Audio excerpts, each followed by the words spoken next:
recording will be available. Let me know if you're interested in receiving it. Will sends it to me. Nazir, good to see you. Always good to see you, Nazir.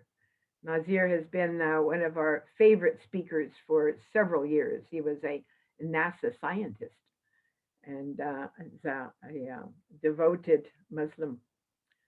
So welcome once again to you adventurers and explorers of life's big questions.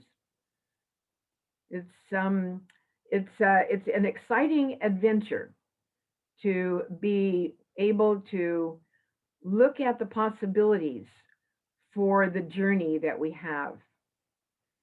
And I welcome the newcomers that we hopefully will continue to be with us. I do send out a notification list, a notification every month. We've got 4 more programs left. Thank you also to Susie Cole, who is the president of the Interfaith Council, and to, of course, the 3 other committee members. Sunshine, good to see you from Tahoe, huh? Too bad. and Channing Miller and Ruth Ahern. Thank you also to Sam Richards of the Rossmore News, who does just such an excellent job of putting our announcements in each month in the Rossmore News. He really seems to enjoy doing that.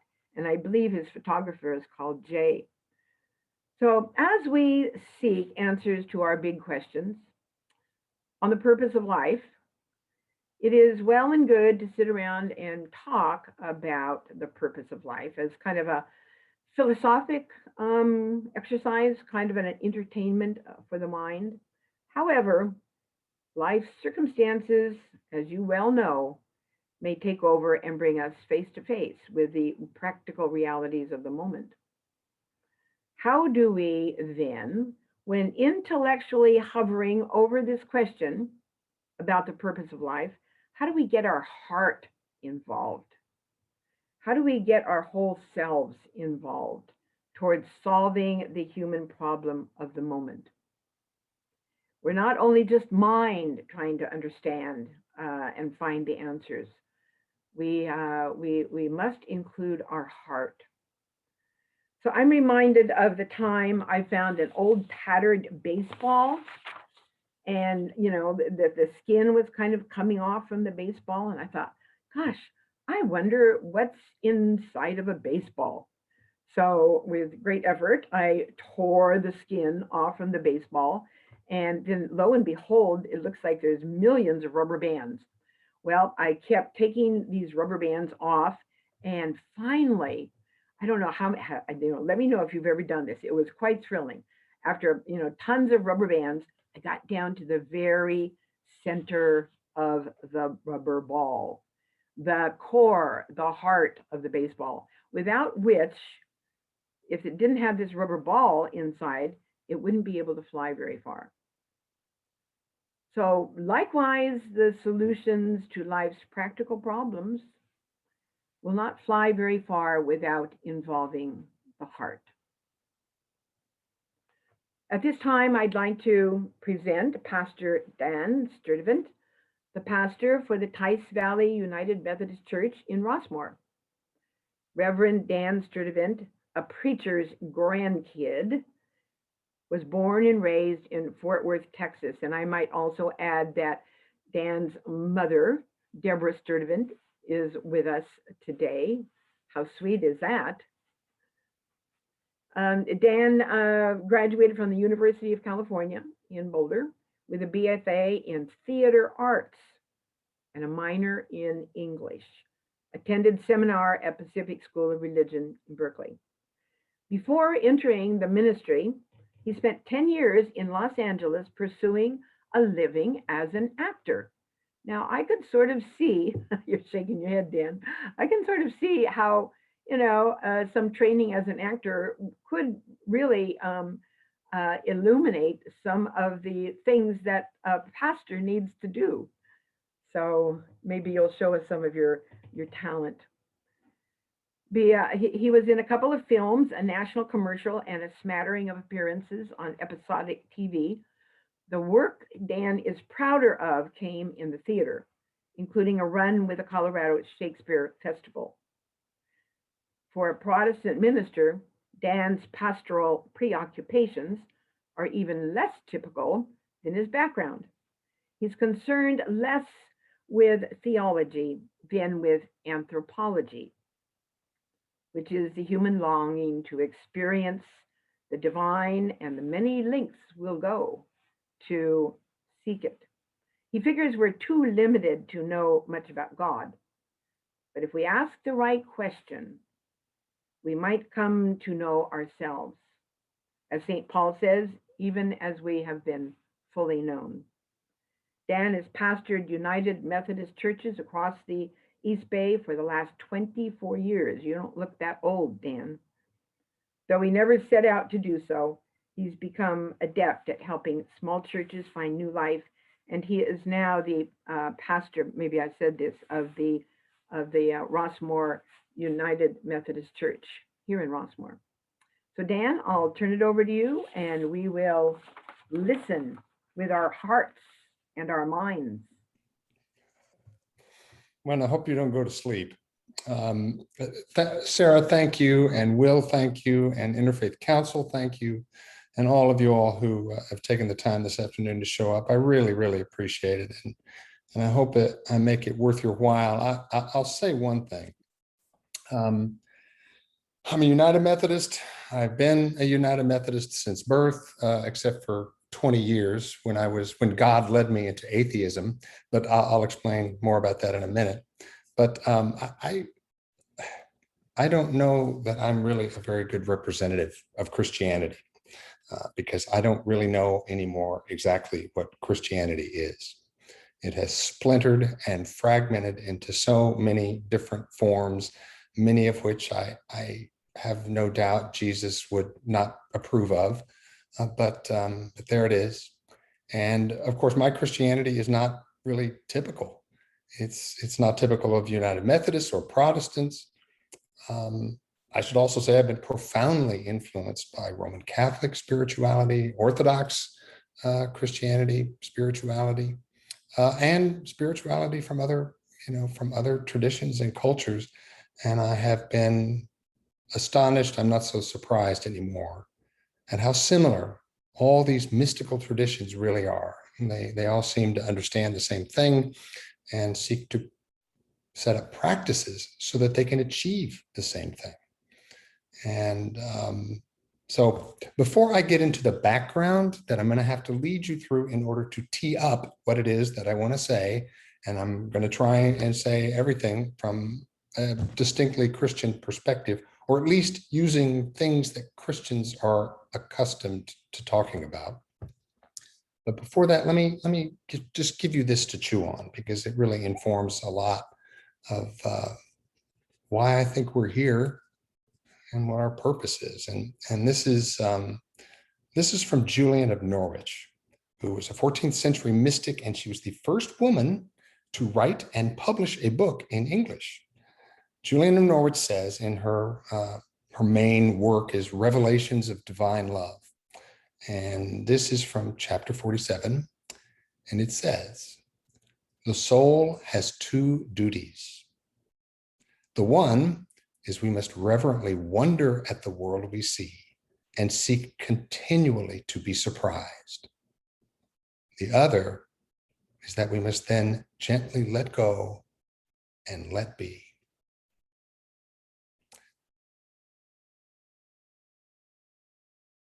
So chew on that while I lead you through this. So again, I've been asked to speak from a Christian perspective, which is a really difficult thing to do. I mentioned that at a certain point, God led me into atheism, and I really do look at it that way. Principled, intellectual, ethical, critical, Judeo-Christian atheism, which is, I guess, what you could say was the kind of atheist I was.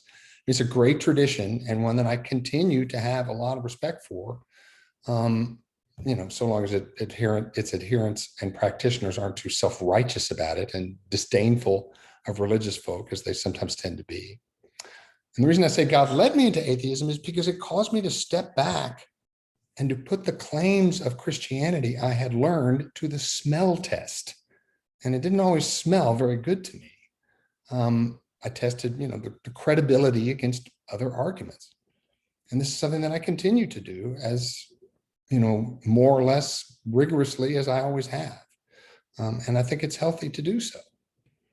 So, but in the main, and I don't admit this to my parishioners, and some of my parishioners were here today, so we've got to keep this between us.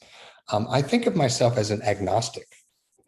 And the word agnostic means one who doesn't know. And when it comes to claims about the potentialities and powers that transcend our capacities to understand them, I don't know. I can't know. None of us can know. And I recommend that you hold suspect anyone who claims to know. We can't know much about God. We can, however, know a little bit about how we respond to God. And so that's kind of where I'm limiting my focus. So I don't really know what can be said that represents Christianity in general, other than it has something to do with Jesus, who was born, lived, taught, healed, crucified, dead and buried, and is believed to have been resurrected 3 days later. But today, as I mentioned, Christianity has taken so many forms and is splintered into so many shards, prompted not by who Jesus was or what he taught, or even by the biblical tradition, but by what the given believer wants to believe and to serve his or her own interests. I see that everywhere, and I'm sure many of you do too. Much of it is appalling, and I feel sure that many of you all think the same. So, and I think it was appalling to Jesus. There's a line in Woody Allen's movie, I think it was, Hannah and Her Sisters, where Max von Sydow, who plays this curmudgeonly artist, he's been watching TV and he's been watching televangelists. And when his wife comes home, he says to her, "I've been watching the evangelists. And I have to say, if Jesus knew what was being said in his name in these days, he would never stop throwing up." And I believe that. I really do. Okay, so I tell all of this to you just to locate myself within the tradition, and just to let you know I may not be really all that qualified as to speak for Christianity. But here we go. Oh, and by the way, I should say, so why am I a Christian? Given my experience of all the other traditions that I've looked into, well, I'm a Christian not because Christianity is any better or worse than any other religious or spiritual tradition. I'm a Christian because I know all the hymns. So, okay. So now I'm going to take a run at this. The question, what is the purpose of human life, or why are we here? Using elements of the Christian tradition, as I said, or Christian narrative, but I'm going to move in a direction that I doubt you'll expect. And I want to caution you from the beginning not to get too hung up on the truth value of what I'm saying may have happened at the dawn of Christianity.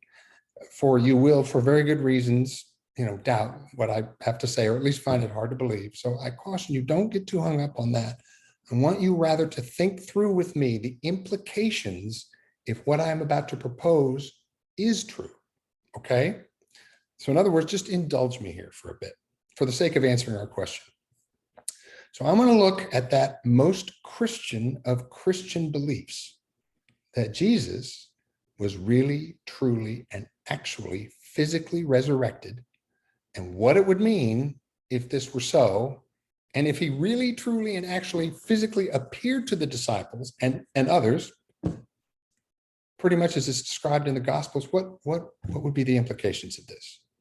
What would that mean? So before I take you any further, let me interject, though I'm not sure what to make of it. It has to be significant that the central, crucial, foundational claim that Christianity makes and that its most important holiday, Easter, observes Jesus' resurrection, is something that, based on my experience and what I can tell, almost no one believes in. No one that I know of actually believes that Jesus' resurrection actually physically happened. If they believe it at all, they take it in a metaphorical sense. But I don't know anyone who has actually believed that it happened. I'm not talking about atheists or members of other faith traditions. I'm talking about Christians. I don't know any Christians, including most of my colleagues, who believe that it literally happened just as it described. I don't know anybody. Now, there are those who claim to believe it, but I think they claim to believe it in order not to admit it to some of their faith community members and get them all angry at them, because the people that they'd be admitting it to don't believe it either, and they really don't want that fact brought up because it would bring too many complications to their faith. And then I would say that those people who really do actually believe it and do not question it, I don't think they believe in the resurrection either, because they don't know, none of us know what they're talking about. None of us can understand what it would have been like to have witnessed face to face the risen Jesus Christ.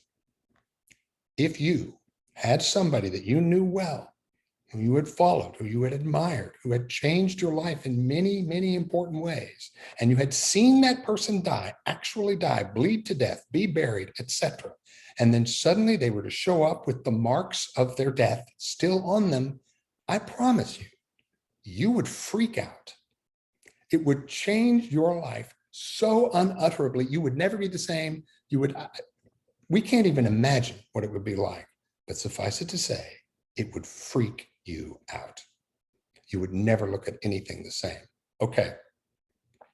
Now, again, I caution you, remember, I just indulge me here, and let's think about what would be true if what I'm saying were the case. All right. Now, what leads me to ponder what an extreme and incomprehensible event Jesus' resurrection would have been is likewise the thing that leads me to think that it very well might have happened, and might have happened pretty much as the Gospels describe. Now, there is a known and multiply attested historical record about what happened to the first Christians. In other words, what happened after the resurrection. What happened to the apostles, what happened to the early church, we know what happened here. Not just what's recorded in the Bible. There is simply no way the early Christian movement ever could have gotten going, ever could have even gotten out of the batter's box, given all of the forces that were arrayed against it, chief among them being the ubiquity of the Roman Empire, the very authoritarian Roman Empire that did not want, that allowed Judaism, but they weren't going to take any exceptions to that. There is just no way that Christianity could have survived or could have formed the movement that it formed unless the leaders were filled with some kind of basically incomprehensible drive, motivation, power. It just would not have happened. The other thing is that all of the apostles, all of the people who wrote about Jesus's resurrection, including stuff that's not in the Bible, all of them believed that Jesus was really, truly resurrected.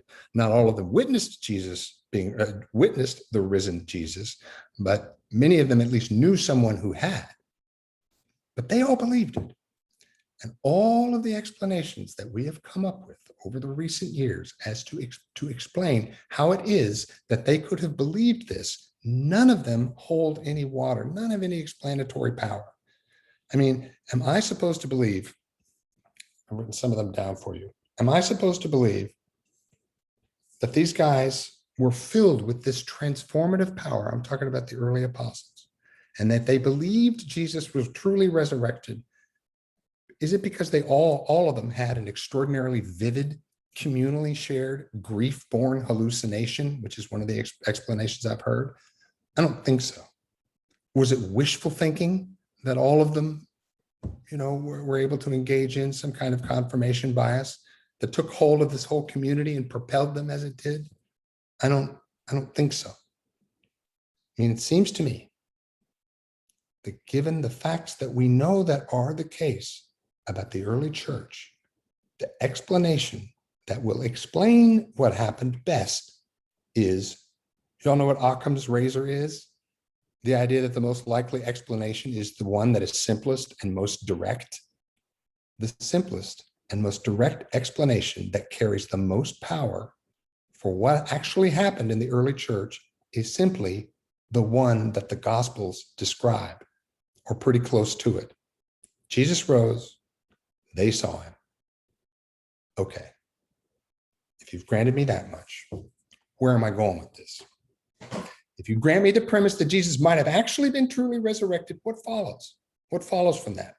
Is it the usual Christian claims for resurrection? In other words, that it proved that God raised Jesus up to crown him King of Kings and Lord of Lords? I don't think so. History shows pretty conclusively that's not the case. Was it to prove that he was the one and only Messiah? That doesn't fit the smell test, or does it pass the smell test? Is it that Jesus's resurrection defeated death? That is often claimed. I don't think so. I mean, it may have defeated Jesus's own death, but not permanently. And it certainly didn't defeat the death of the apostles, as their, grisly demises make really clear. None of these claims that Christianity has made for the meaning of resurrection and what it accomplished, none of them make any sense. Okay, now, I get myself organized here.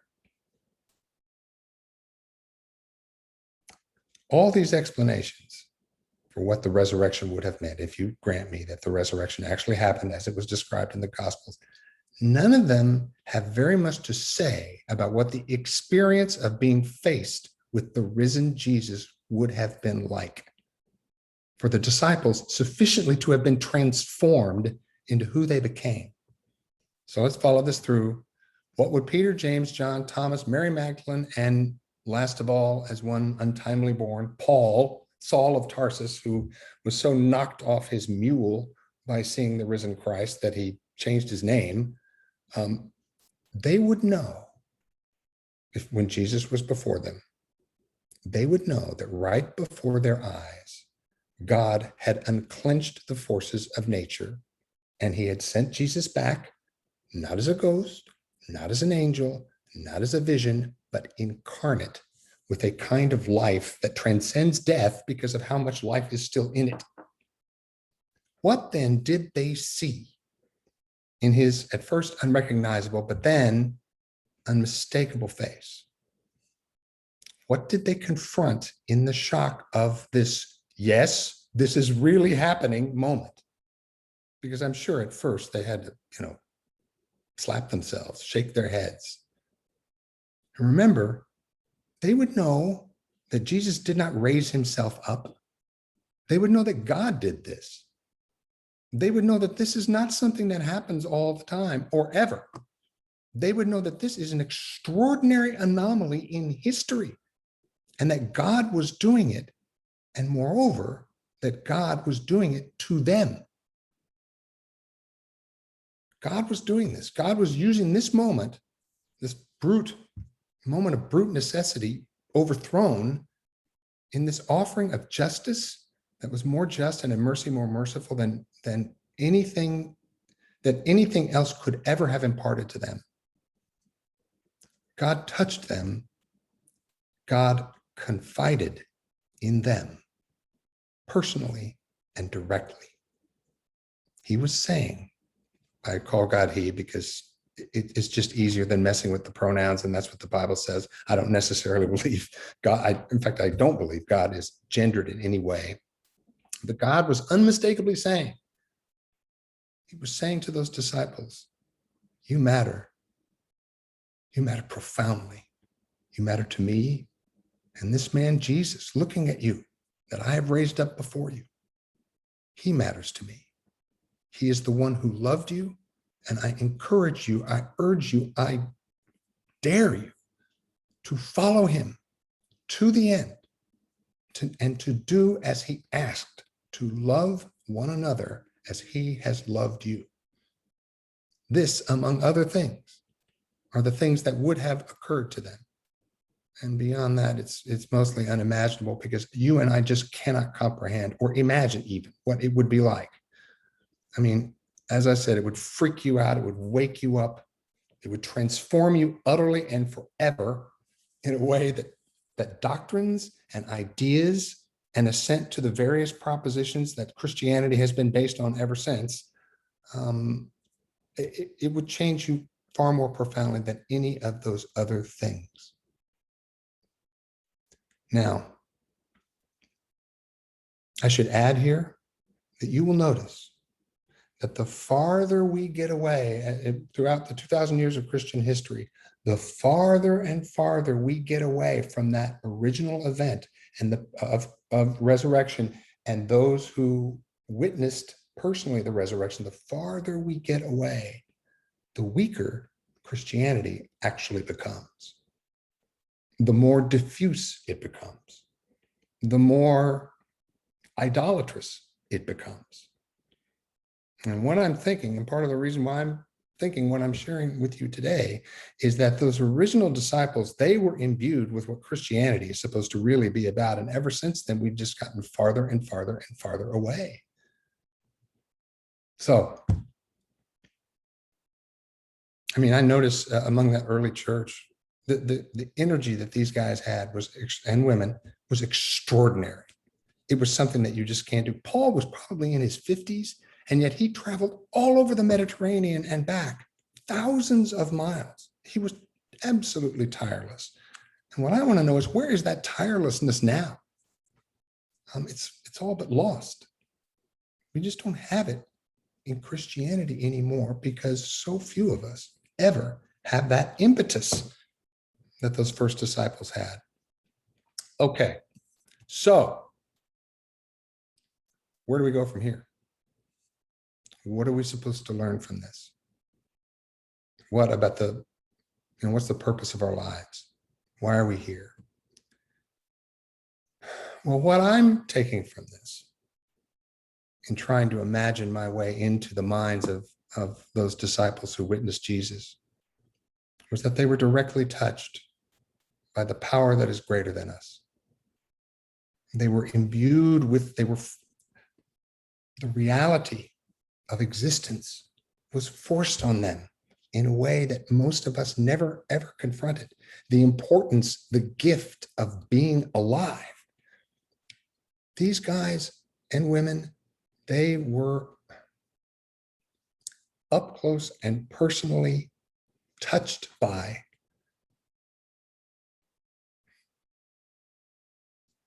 the majesty of existence. I don't know any other way to say it. And this imbued them with the power to go and do what the caring heart of God bids us all to do, which is to love one another, to do justice, and to love mercy and kindness, and to walk humbly on this earth, and to bless. When I look at the life of Jesus, and when I look at the most important things that the apostles ever did, it was that they blessed other people, wherever they were, however they were. But where I would go from here is a poem that I love a great deal, or part of it that I love a great deal, is Shelley, Pierce, what is his name? Percy Bierce Shelley, or Bish Shelley, I don't know how you say his name, 19th century romantic poet. He had a wonderful poem called Hymn to Apollo. And in that hymn, he says, and this is Apollo actually speaking, and Apollo in this poem is actually more than the Greek Apollo. Anyway, the line is, I am the eye with which the universe beholds itself and knows itself divine. All harmony of instrument or verse, all prophecy, all medicine is mine. All light of art or nature, to my song, victory and praise in its own right belong. I am the eye with which the universe beholds itself and knows itself divine. What else did those apostles experience other than the fact that God, who created them, was seeing them and they were seeing God. They were indeed the eye in which the universe was beholding itself and knowing itself divine. I think we are here to try and do that, to witness the universe's profundity, its majesty, its loveliness, its tenderness, and to know that it is divine, that it is a gift. And of course, when we recognize that, when we're able to be confronted by that, we're going to be different people. We're not going to do the many corrupt and awful and violent things that we do, I hope.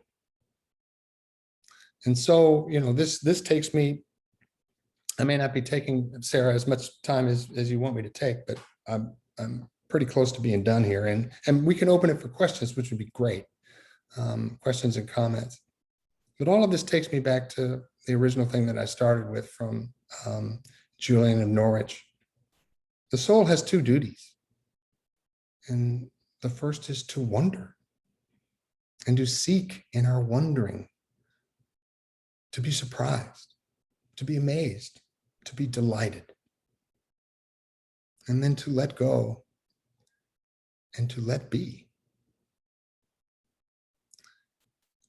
And not that really anything needs to be added to that, but I would say that the basic Christian message as to why we are here, what the purpose of our lives is, it has to do with we are called to trust in the goodness of God inherent in all things, to trust utterly, totally, such that no bad thing that ever happens to us, and bad things will happen to us all the time, to trust nevertheless in the goodness of God in creation, because simply being alive is it is the gift.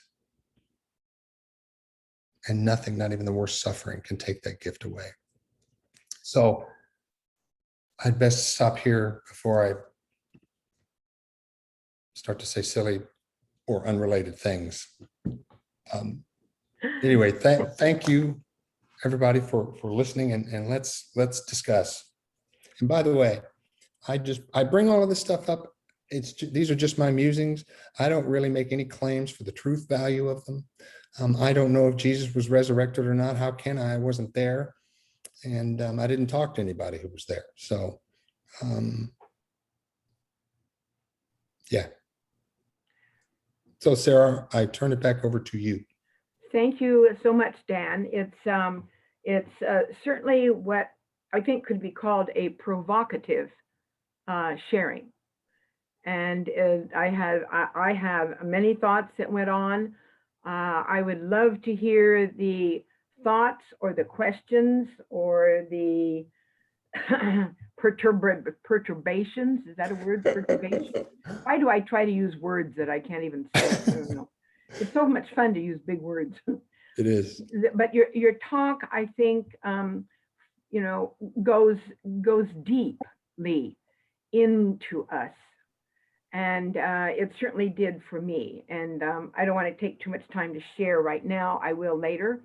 But right now, I would love to hear any other thoughts or questions or comments from you folks who have just witnessed a most seductive sharing.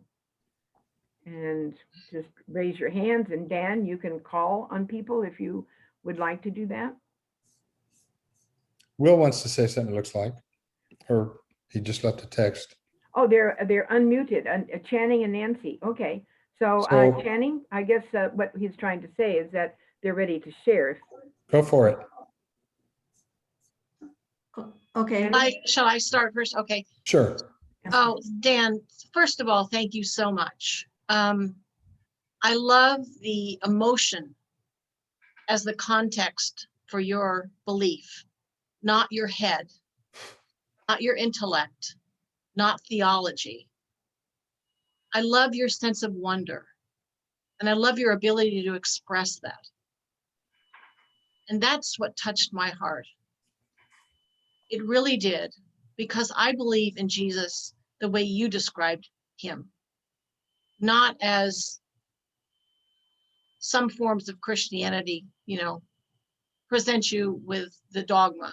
Mm-hmm. And so I love this quote in the end. I think it could serve for all religions, that we're here to trust the goodness of God in all things.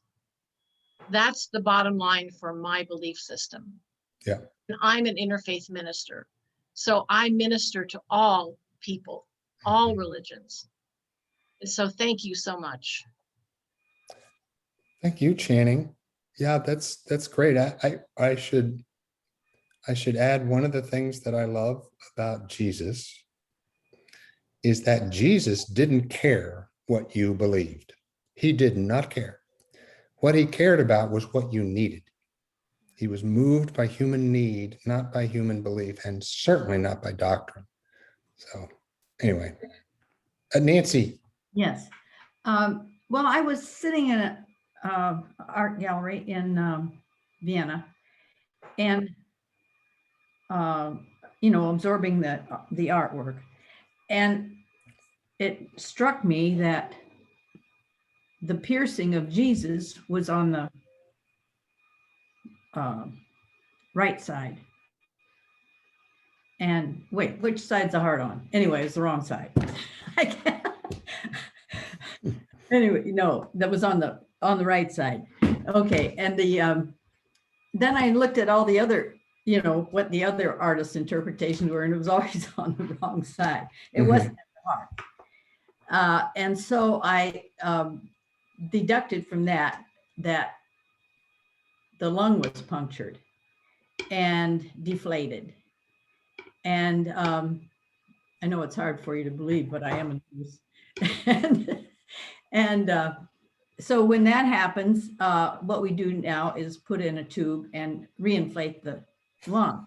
But I think it's very possible that Jesus did die or whatever, or was very unresponsive, at least, and that he was bound. I think there's documentation that he was wrapped very tightly, so it could have closed the hole, and he was able to then reinflate that lung.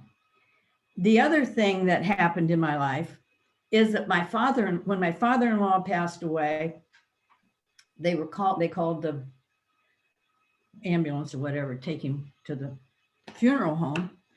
And then he started breathing again and was revived. And then they said, well, just let him go. Pretty soon he died again. And then he revived again. And this happened several times. So, putting those two ideas together, I think it's very possible that he did revive. So I mean, that was my explanation, but it does make you turn to other sources of inspiration, I guess, as to how that can affect your belief, I guess. Mm-hmm. So anyway, I appreciate what you had to say. Thank you, Nancy. So Yeah. I just want to point out, Nancy, you're a great example of the profound lengths that we will go to explain what happened to Jesus based on historical and scientific, the historical and scientific perspective that we all share. Right. And it's really clear in the Gospels. It's important in the Gospels. No, he's dead. And whether or not he really was dead or not is not something that we can know or verify. No. So what I'm thinking, or at least the approach that I am now taking, is let's take the stories seriously on their own terms. Mm-hmm. And what do they mean to us? Forget about if there's historical accuracy there. Forget about it. And John, the piercing the side that you describe is from John's gospel. which was written so long after Jesus was gone and is so incredibly symbolic of things. I don't know what piercing the side means, but I know it had some kind of symbolic meaning just because that's what John did. Anyway, I just,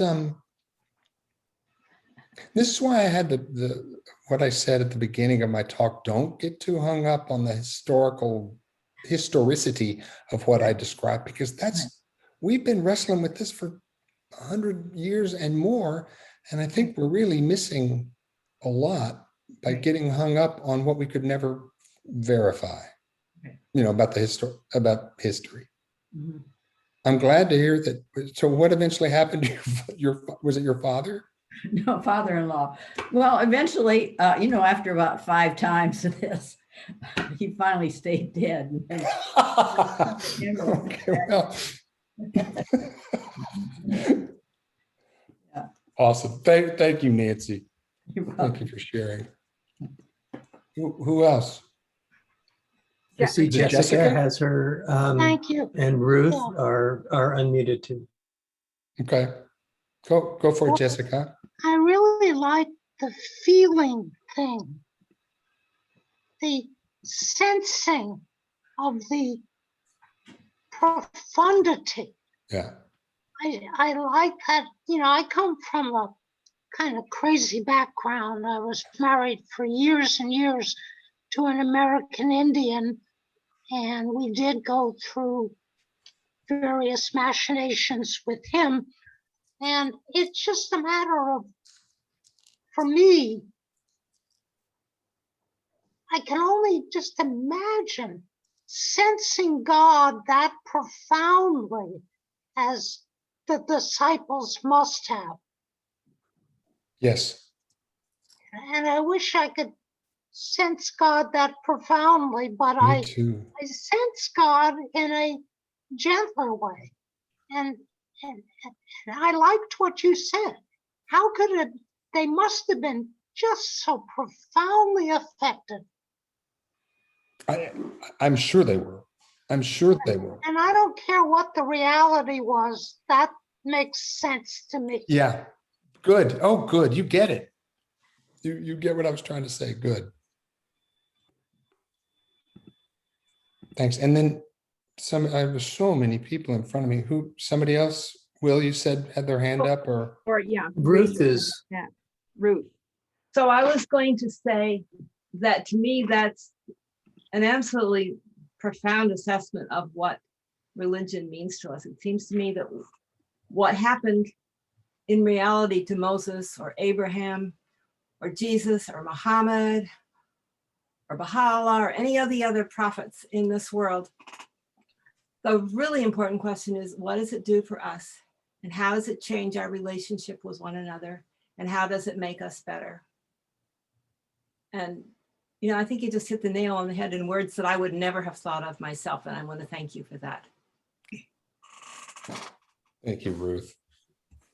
Reverend Dan, one of the things that I loved about your presentation is that it kind of exposes how often what we come with influences what we're actually looking for in religion or the religious experience. And as meaning-making animals, we can come with our expectations of an assurance of pardon or an assurance of knowing what history happened or some other assurance of the meaning of life. And when we experience the hard parts of the faith community, sometimes we can just let those, whatever drew us to the answers or the experience of a particular faith, can be quite can create a lot of turbulence in our religious world. And so some folks are looking for the answers, and they're looking for a Bible answer man as a pastor. What is it like for you living into these questions that changes the experience of religion for your parishioners by being more like Jesus, if you're want to be accurate about it, because he asked a lot more questions than he Yes, gave he did. answers as well. Yeah, So like how is that posture of living into the questions helping for postmodern Christians that you may come into contact with? You know, thank you, Will. Excellent question. You know, you said something that sparked a thought in me that I hadn't really thought of, that one of the things in the circumstances that I described with, you know, the apostles confronting the actual body of the risen Jesus, is that what it did is it completely upended any expectations they might have had. Because nothing limits our understanding of what is possible than the expectations that we go to the possible with, if that makes sense. And when this happens with Jesus, I mean, it would be totally disruptive to your thought process, to your consciousness, to have something that is so utterly unexpected confront you in such a direct way. And so to take that and kind of answer the question that you asked me, what do I take from this into my life as a person of faith and as a pastor? I try to encounter everybody as openly and as unjudgmentally and as free of expectations as I can possibly muster, realizing or holding the belief that I am being given, as I encounter every person, a really unique opportunity to see something I've never seen before, to witness a gift of God that I've never witnessed before. And I believe, it's a matter of faith, that God is present in each, and that God is a creation of, a gift of. Each person is a creation of God, and each person is a gift of God. And I have an opportunity when I meet those people to get a little insight into what that gift is. And it's a very exciting thing to me. Very exciting thing to me. Also helps keep me from being too judgmental, which has been helpful. Bob Howell, go ahead. Unmute yourself, Bob.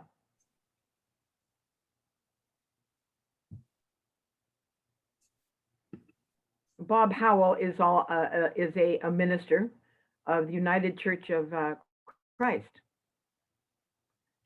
Trying to. Here it there is. goes. Okay. It's unmuted. Thank you, Dan, for a wonderful presentation.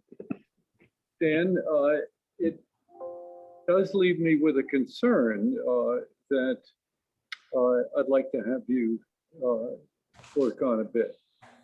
So one point that you made is that the further we get away from the early belief, the power that the early disciples felt that the resurrection actually occurred, the further we get from that event, the less that people actually believe in the resurrection.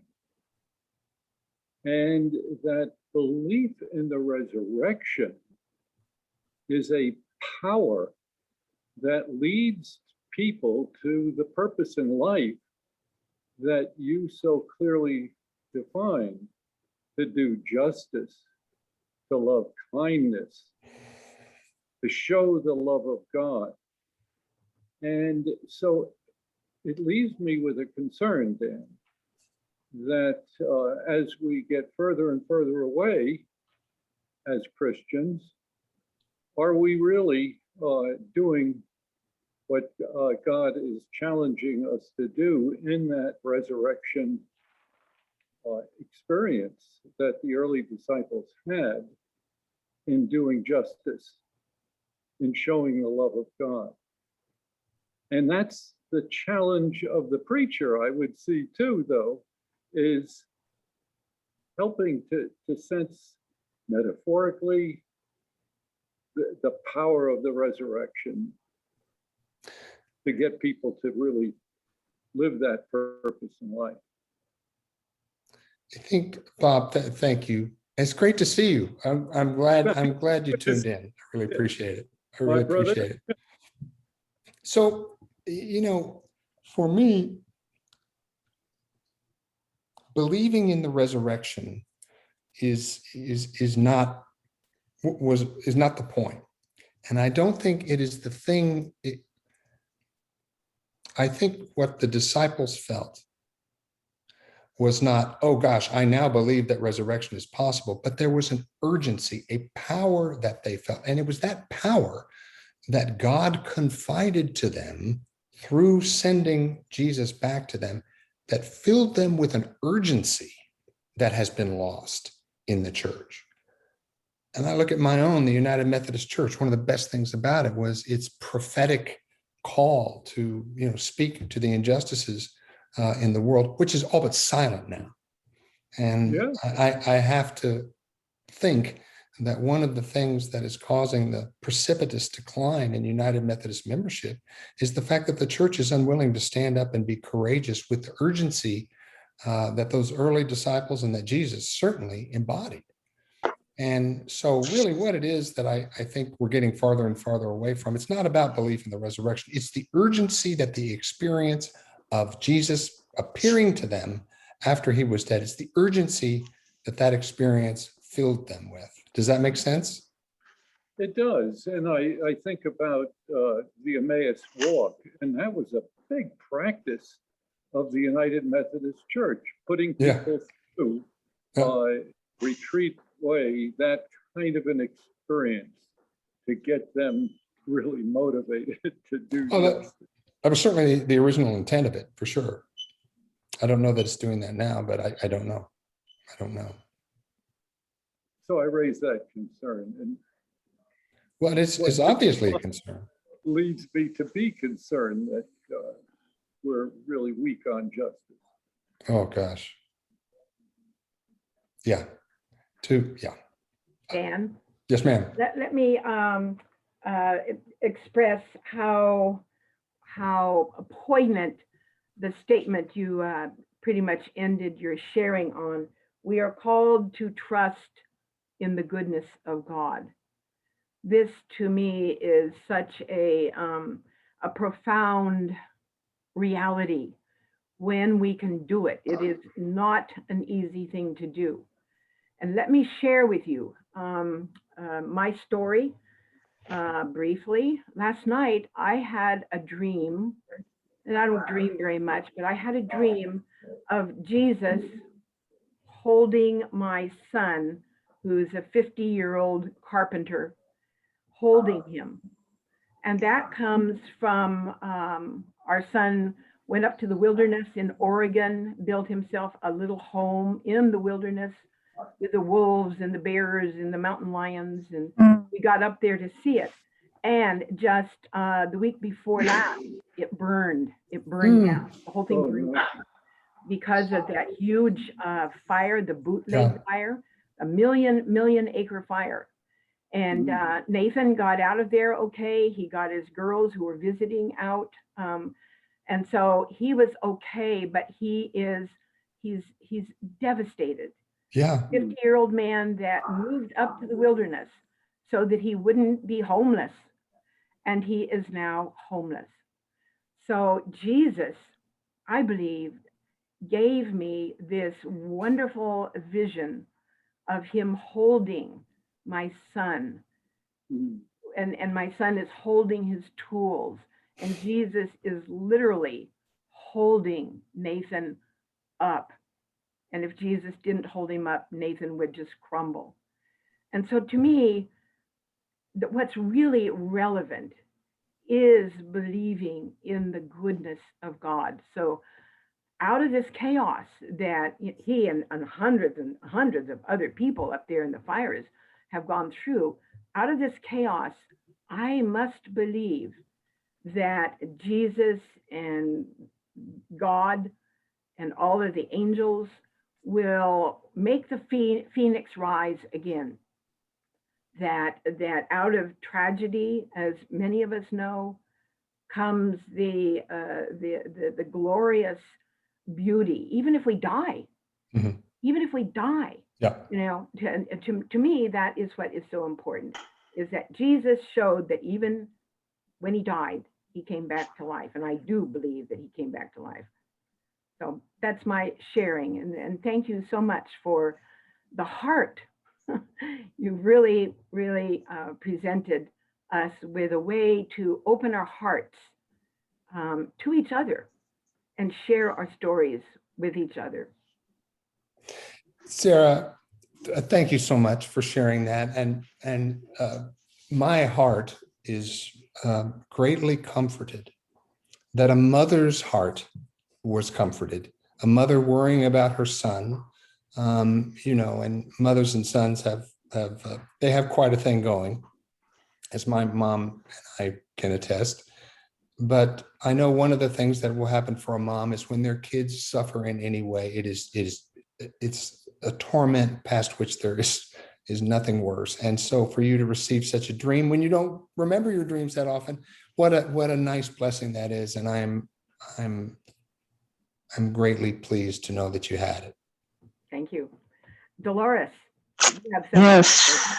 Yes, thank you. Hi, thank you, Dan, for, wow, really opening up a lot of ideas in my head. I really, really appreciate it. And a thought occurred to me that, and I hope I can express it.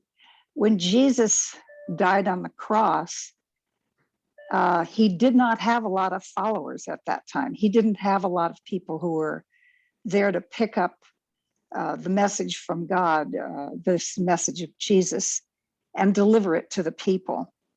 And so I wonder if maybe the resurrection of Jesus is actually the resurrection of the word, the resurrection of this message from God that is really the essence of Jesus. Mm-hmm. It isn't the man, it's this Mm-hmm.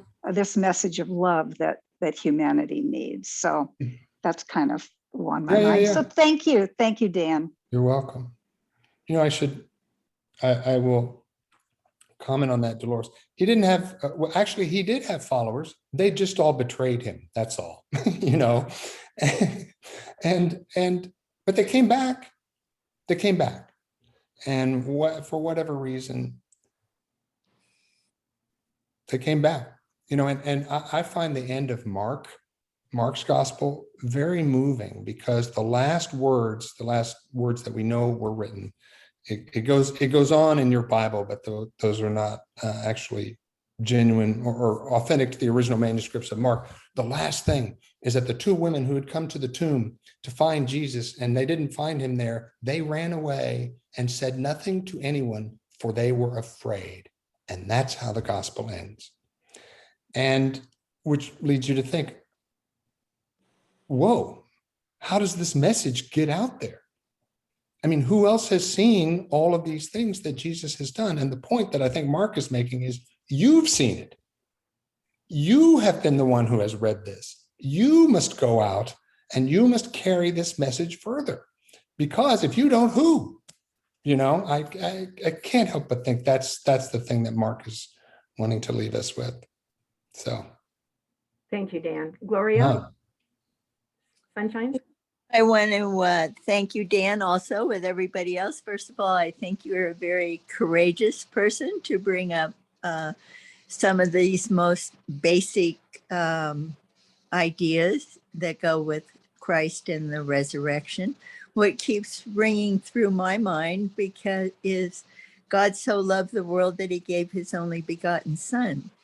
And for me, I agree with you whether the resurrection happened exactly as the Bible wants to say it or not. The point I get from it is that there is no death. And God, the one God, whatever our religious tradition or spiritual path, the one God gave us once again an example to show his love in that there is no death, and that all he's asking in the most profound way to the humankind is that even a son crucified, beaten, bloodied, dead, will be and is always resurrected, is not let go, And so when you ask and say to trust in the goodness of God, that even with all the chaos and all the mess, that trust is that God is always with us. And it is a leap of faith. It's a choice. Everything everybody said, including myself, it's our choice, what we believe, and that's what we're given. And so I really admire you for taking such a different tract from what I've heard to reach others and your parishioners. And I'm glad I know you even through our soul companions. Yes, So yes, better. Sunshine. It's good to see you. I figured I was going to see you today, so that's good. Yeah. That's good. Your face makes me smile. Hey, so let me put a challenge to you. I don't think that the point of the resurrection is that there is no death. There is death, as we all know. I mean, but Physical. let me finish. Mhm. Death, the death that occurs to us, and we don't know what happens afterwards. We don't. But the point that I'm taking, and the point of trusting the goodness of God in all situations, is that death cannot take away what matters most about your life. Death can't do that. You live, and in some respect, you will always live. You've been here. You have put your mark on this universe, and that will abide. But death is a very real thing. I feel it in my joints when I get up in the morning. You know what I'm saying? I mean, but living with it, trusting God despite it, that to me is the challenge. That to me is the challenge. But in the end, I don't that much disagree with you. I'm just making conversation. That's And okay. Dan, I think it raises another question for those of us that are Protestant. I've been trying to put the protest back into Protestantism for some years here.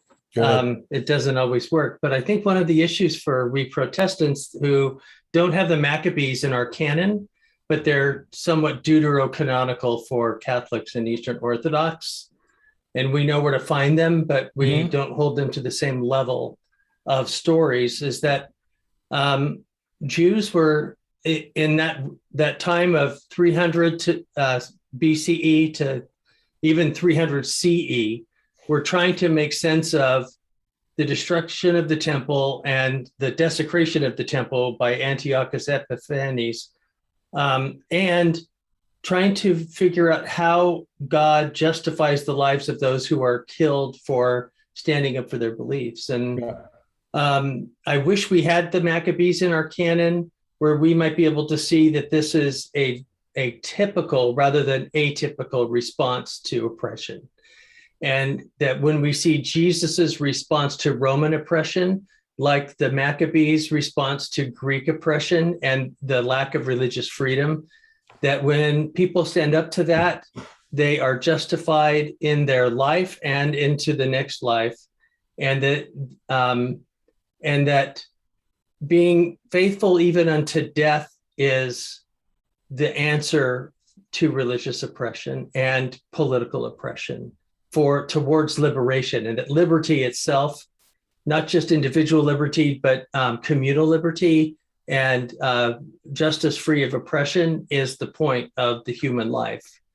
And that if we could see Jesus's life and death and resurrection in the same light that we see the Maccabees, that we might see less anti-Semitism as well, because that's a deeply Jewish principle that I think we see living out in the life of Jesus.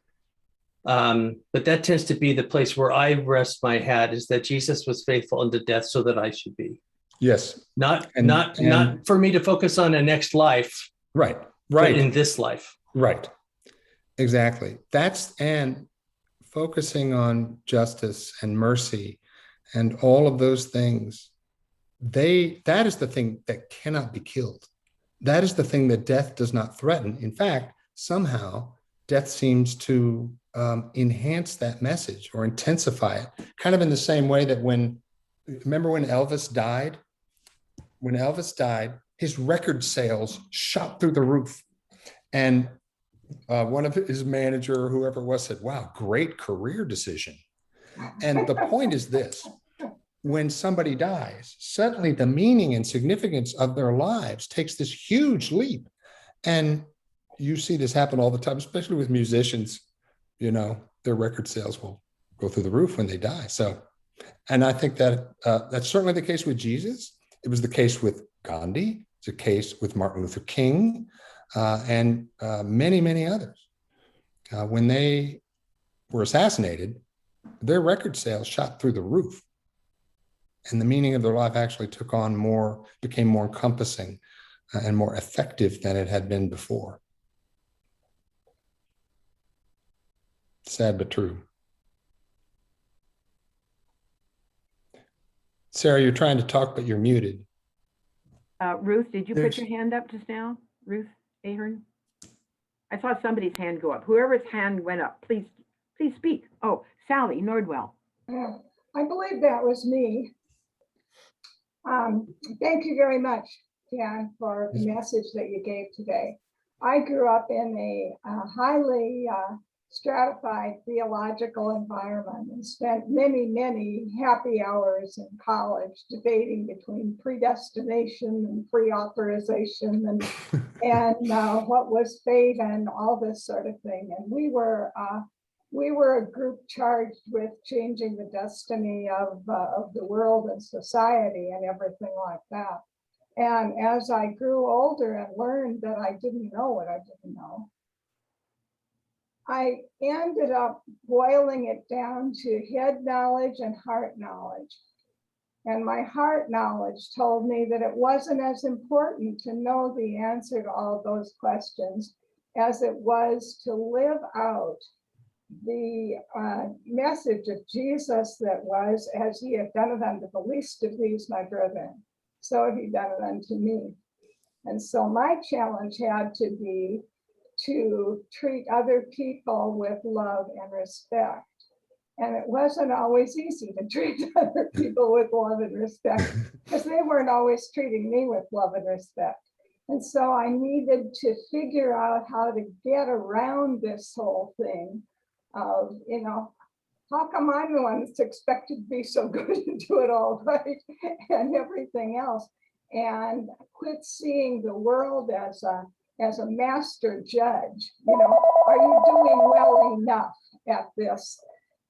And that's the challenge for me still, is to figure out how to get around feeling like I'm being judged. Am I doing it well enough? Yeah, me too. Me too.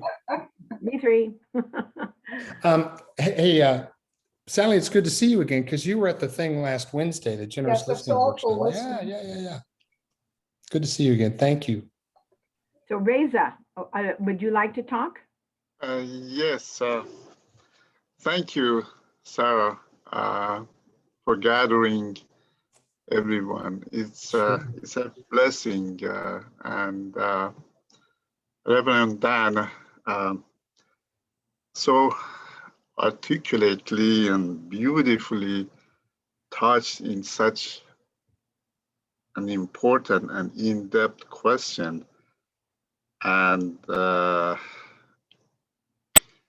it's just amazing. I'm so elevated, just hearing your talks. And in Sufism, in which I have learned, there is a statement by the Sufi mystic that it comes from the Prophet of Islam. You shall be you. Dan, I can see that you have gone an enormous journey to be who you are. And that's a pleasure. It's a blessing for who you are and how you have delegated these main and important issues, and coming to the questions of to wonder and surprise and to let go and to be, and how beautifully to trust.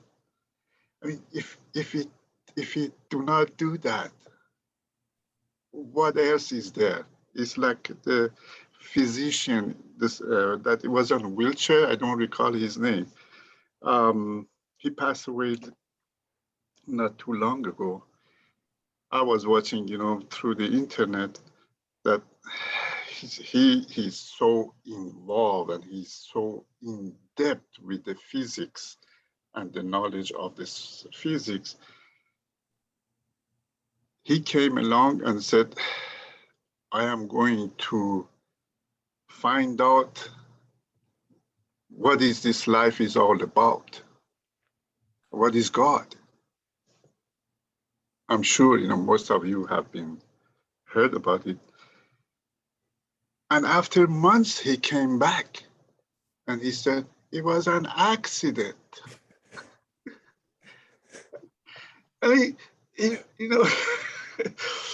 What you presented today is so meaningful, so elevating, so lovely, and so energetic, to wonder is, that's, in Islam, we say, kunte kenzan makhfiyan. God said, what is the creation is about? He's saying or teaching, I was a jewel hidden and I wanted to explore. Yeah. And all mystics, Rumi, Oh yeah. and all, he says he wanted to explore with his love. And that's the wonder. Now the point is, which you pinpointing at it and pinpointing at it and pinpointing at it, to trust. That trust is like I'm seeing you right there, right now, on the television, on a monitor, and I do trust you are there. Now, if I don't see you, if somebody else says that Reverend Dan is there, I'm just hearing it. So there is a difference between seeing and hearing. That is one of the teachers in Islam. He says the difference between truth and falsehood is 4 fingers. Yeah. And he puts it right in between his eyes and his ears. He says, if you see, it's the truth. If you hear it, it's not, or it may be, may not. So it kind of boils down how to trust is mainly to see. And in Sufism teaches that you need to see. He's so merciful and he's so available to every one of us. And he has given to all of us that jewel that we have to, each person personally, encounter and see and talk to him through that light that is hidden within us, discover it. And that's the journey for every one of us, which you have been pinpointing at so beautifully. Thank you. Reza, thank you. What a lovely things to say, and a great testimony. And I don't know a lot about Sufism, but I've read a lot of Rumi. And do you know what I love about Rumi more than anything else? Of all the great prophets and mystics that I know of, no one had more fun than Rumi. Do you know? There's so much joy in his work and so much, and I can hear him behind those poems giggling, just laughing and enjoying himself. So it's a great thing about Sufism, a great thing. So one more statement, since you just mentioned about how joyful Rumi was, but which has kind of captured me. Says, when I get up in the morning, I am so elevated that I want to go and broom the surface of oceans. Wow. And that's before coffee. Yeah. That's awesome, Reza. Thank you so much. Wow. Blessings to you, sir. Thank you. Thank you. So we have still about 15 minutes for people to share their experiences, their questions. You can unmute yourself if you want to share, or just raise your hand.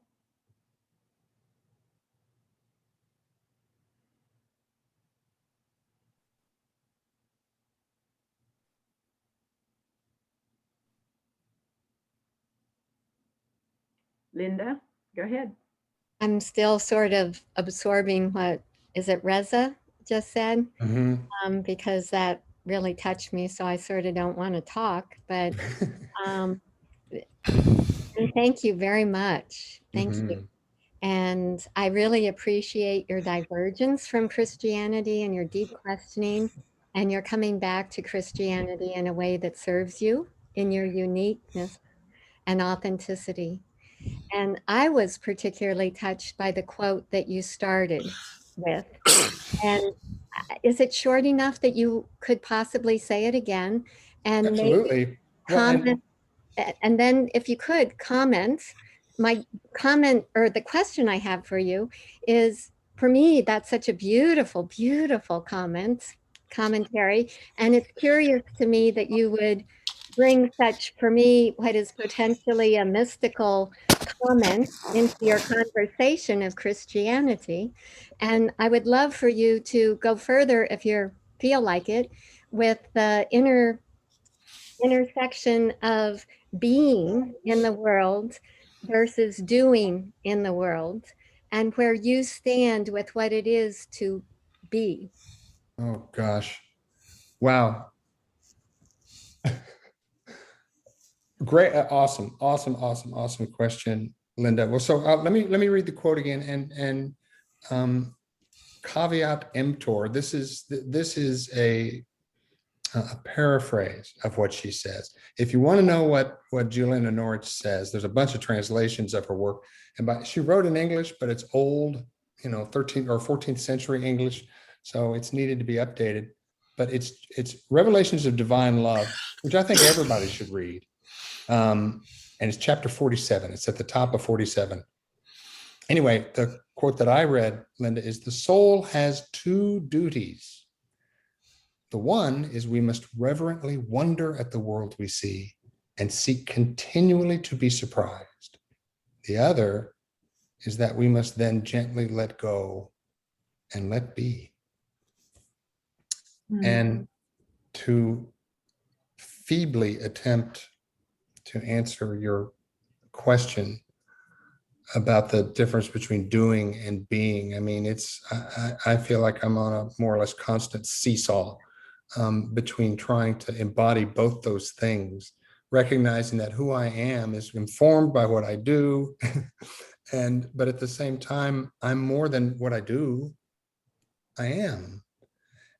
And I guess the way that I try to reconcile this is to take time out daily, as often as possible, merely to be, and to listen, and to allow the Spirit, whatever else it is that comes into my heart and mind as I'm attempting to be, to just let it be.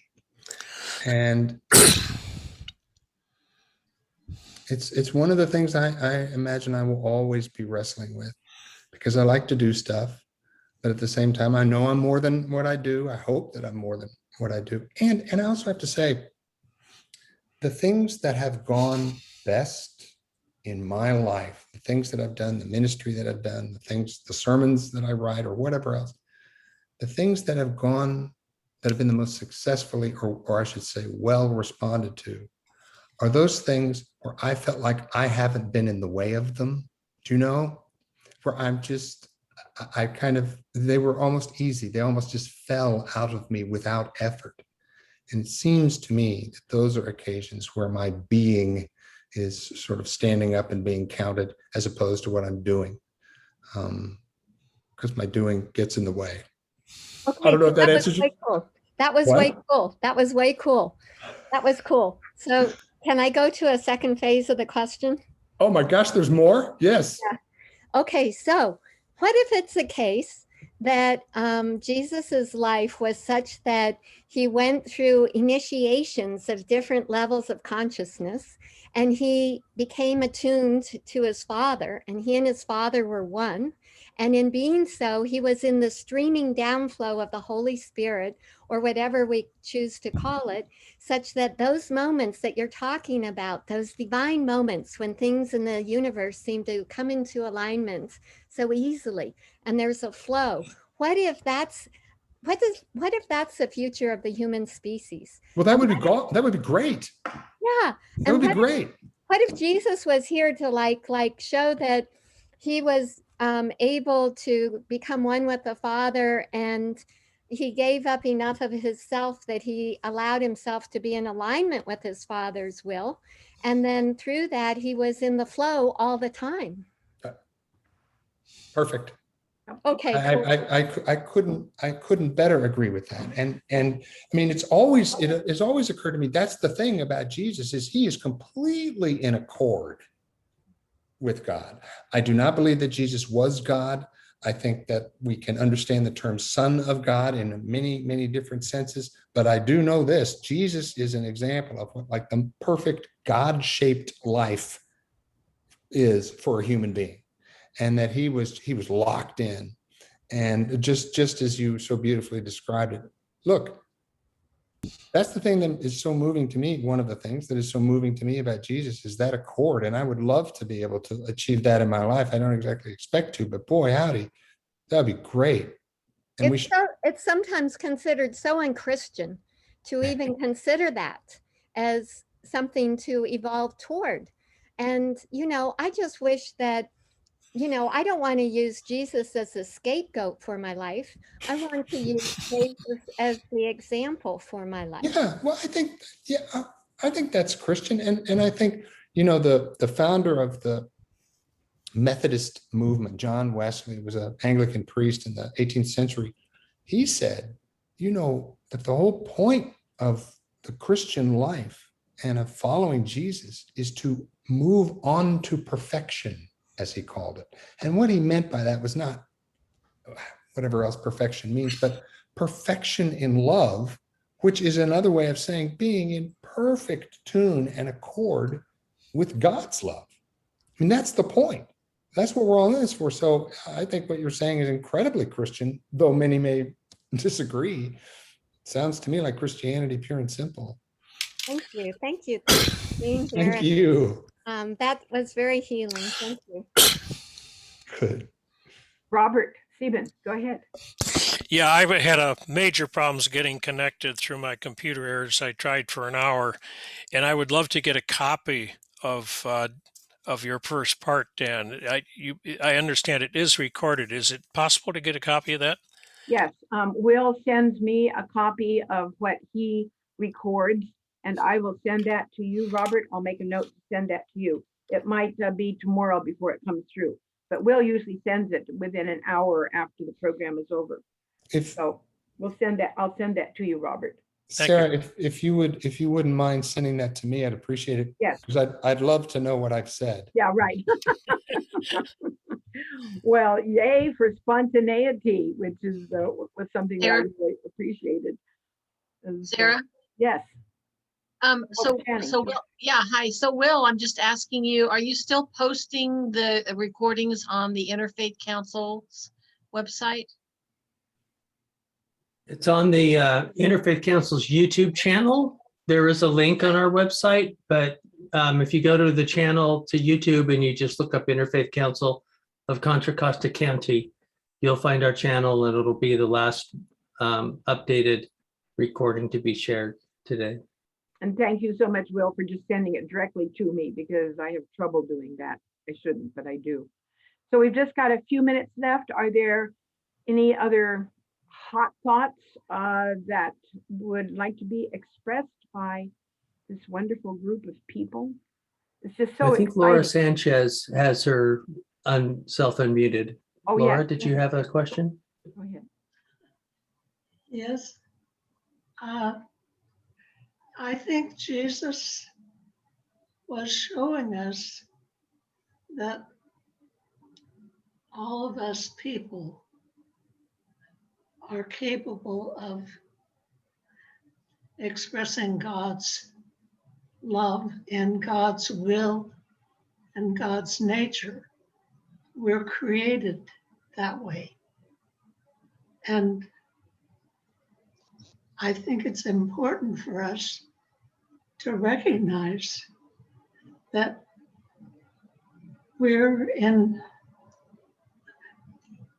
to trust that we have the abilities, if we use them, to be expressions of God. And I appreciate everything Dan has said today. It just shakes up my thinking and my heart and gets them all excited again. And spending time letting God be in our intaking God is important. However we really believe God is, and that's a first person take on God. It's somebody else's idea that we've appropriated.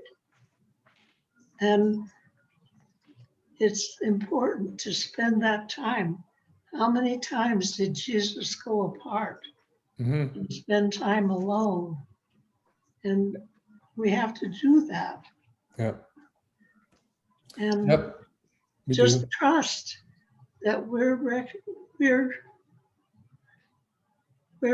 pieces of God here on earth, in the universe, contributing our peace and our love and our sense of justice. And we may be hated for it. We may be put in jail. We may be killed because of our protest at times, as Will was talking about the importance of protests at times. Jesus was protesting the Jewish authorities and the Roman authorities. And we can expect to not be approved of all the time. Yeah, Jesus. Thank you. Thank you, Laura. Thank you so much for coming. Well, Jesus was at some pains to make sure everybody knew, look, if you follow what I'm teaching, you're going to find trouble. Yes. And you're going to suffer. And that's been the case. And most of us think if we follow Jesus, everything's going to be okay. Yeah. Not necessarily. No. Probably it won't be okay. That's right. That's absolutely right. You know, when I don't know if I could even track the train of thought that has led me to this, and this might be a place to Sarah, even to close. You know, we have the leisure and the privilege of asking this question: why are we here? But I venture that at least 3/4 of the people on Earth are not in a position where they could even ask such a question. And for all the reasons that you can imagine. So surely one of the purposes of our being here is to make the earth a place where more and more and more people can chime in on this question. Why are we here? And what is our purpose? So that's something to think about and something to do. Thank you so much, Dan, and thank you, each of you who have shared and those who have listened. It's been a very rich time for me, and I come out with a real clear call for the purpose of my life. We are called to trust in the goodness of God, and that's no matter what. No matter what. And to take time out to listen to God. And there's a reason why meditation probably has become so extremely popular everywhere. and it is so good for us, is that it is a time to be. It's a time to be, and to stop doing. It's a time to be so you can go do. So thank you so much, Reverend Pastor Dan. I really appreciate your provocative talk, and I think you're leaving us with some more questions, which is where the big questions always lead to. They always lead to more questions, and that's good. Very good. That keeps us thinking and active. So thank you. Next time we will have a representative of the Latter-day Saints Church, which is also known as the Mormon Church, and I will send out a notice about that. And after that we've got three more sessions where we have, I believe, a Sikh, a progressive Catholic, and I don't remember what the other one is, but tune in because it's rich. It's rich for the soul. It's rich for the mind, and it is really rich for the heart. And you brought out the heart, and Sturdivant. Thank you so much. So see you all in about a month. All right. Okay. Bye. Bye, everybody. Thanks so much. Bye. This Bye, is good. Dan. Thank you. Thank you. Bye. Bye. Bye. Thank you. Have a great month. Sarah, Be well. Thank you. Am I on your list now, Sarah?